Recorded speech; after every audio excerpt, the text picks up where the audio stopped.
નમસ્કાર. ખૂબ હૃદયપૂર્વક આભાર માનું છું આપણા કોંગ્રેસ પરિવારના તમામ સભ્યશ્રીઓનો.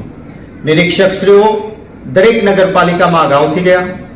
નગરના આપણા કોંગ્રેસ કાર્યકર્તાઓએ, જ્યાં તાલુકાની ચૂંટણી છે ત્યાં તાલુકા પંચાયતના કાર્યકર્તાઓએ, મહાનગરપાલિકાના કાર્યકર્તાઓએ એક આગોતરા આયોજન સાથે ખૂબ મહેનત કરી અને પરિણામે આપણે મોટા ભાગની સીટો પર પંજાના સિમ્બોલ સાથે આજે ચૂંટણી લડી રહ્યા છે.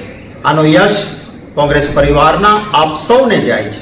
જે ભારતીય જનતા પાર્ટીને લોકો મત નહીં આપે એવો ડર લાગ્યો, એટલે લોકશાહીને કલંકિત કરવામાં આવે એ રીતે પૈસાના કોથળા, પોલીસની ધમકીઓ, દાદાગીરી અને ગુંડાઓના સહારે આપણા ઉમેદવારો ચૂંટણી જ ના લડે અથવા ફોર્મ પાછા ખેંચી લે એ માટે એમણે ખૂબ બિન લોકશાહી રીતે પ્રયત્ન કર્યો.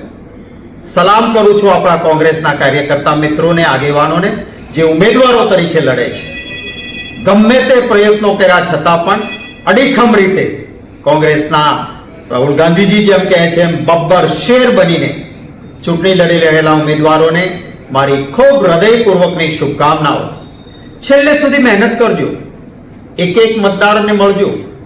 બૂથમાં બેસનારો આપણો મજબૂત કાર્યકર્તા, આપણા પરિવારનો સભ્ય બેસે અને શરૂ થાય તે અંત સુધી એક રિલીવર અને એક બીજા બૂથમાં બેસનાર, કમસે કમ બે વ્યક્તિ એક બૂથ દીઠ અત્યારથી જ તૈયાર કરજો.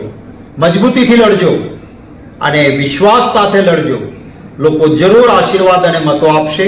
આપ વિજયી બનો એવી શુભકામનાઓ પાઠવીને વિરમું છું.